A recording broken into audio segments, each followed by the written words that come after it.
La Revolución Cristera puso en guerra a más de 2 millones de mexicanos en un país pues como de 15 millones. Fue una revolución que estalló en el centro occidente del país, sobre todo, en el centro norte, en el sur, y que puso en entredicho esta política anticlerical de la Constitución de 1917. Fue una guerra larga, de 1926 a 1929.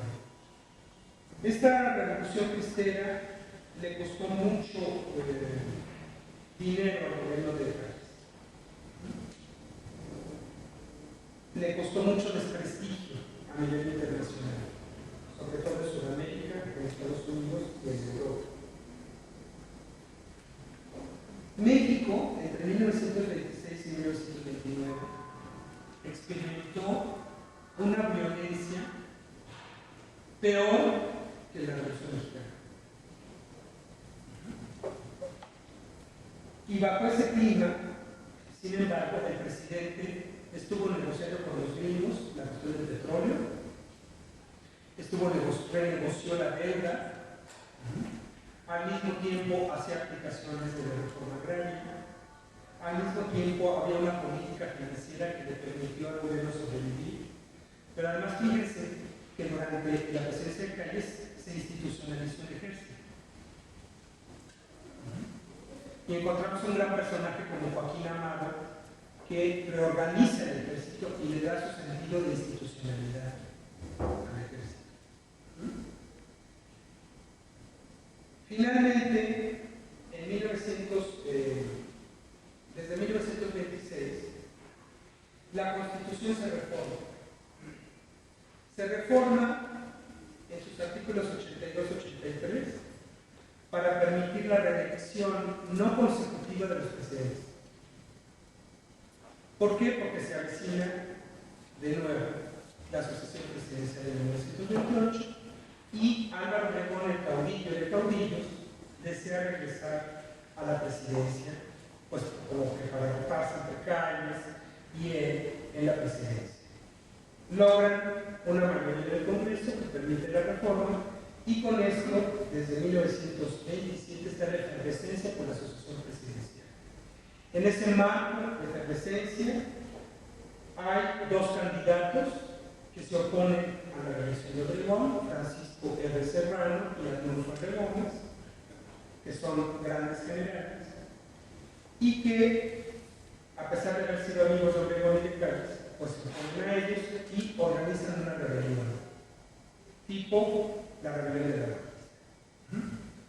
Rápidamente esta rebelión es sofocada, son muertos Serrano aquí en Huitzilac y Gómez en Peyote, cerca de Jalapa, a finales de ese año, de 1927, y con eso el camino directito como mantequilla para que Álvaro Obregón regrese a la presidencia del país. Álvaro Obregón empieza su campaña en marzo del 28, la concluye en junio del mismo año y en el proceso electoral, pues como candidato único, gana la presidencia de la República. Como candidato electo, pues es asesinado aquí muy cerca en La Bombilla, el 17 de julio de 1928, y con ese acto, con ese acontecimiento, se cierra un ciclo de estas 3 etapas que les digo de la Revolución Mexicana. Se cierra un ciclo porque es un momento de crisis política, es un momento en que la dispersión del poder se hace más disperso el poder, es un momento de quiebre totalmente histórico. ¿Por qué? Bueno, pues a partir del 1 de septiembre de 1928 el presidente informa al Congreso su informe anual y ahí establece las bases para cambiar la política mexicana. Concretamente, la creación de un nuevo sistema político mexicano. ¿A través de qué? De la institucionalidad.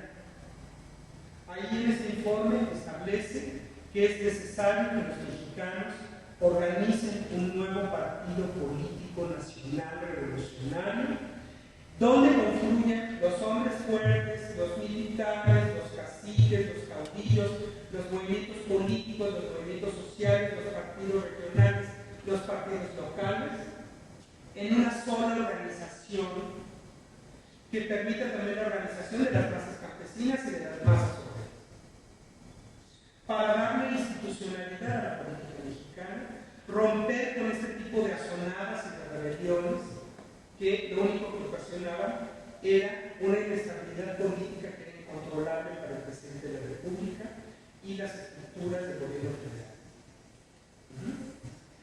A partir del 1 de septiembre de 1928, tenemos entonces la organización del PNR, del Partido Nacional Revolucionario, que va a nacer en Querétaro hacia el mes de marzo de 1929 y que va a ser una organización que va a permitir crear las bases institucionales del sistema político mexicano.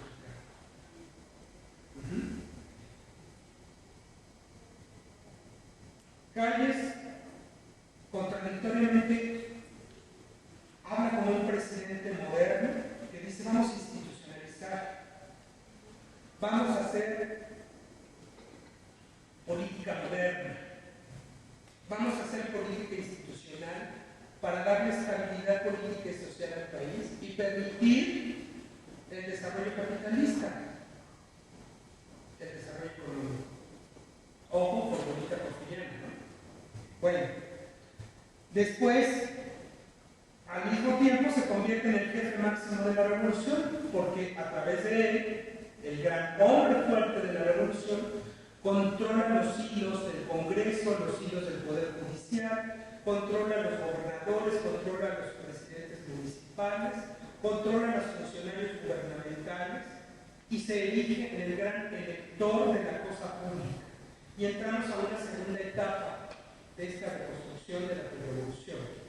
Entramos a la época del maximato, que dura de 1928 a 1936.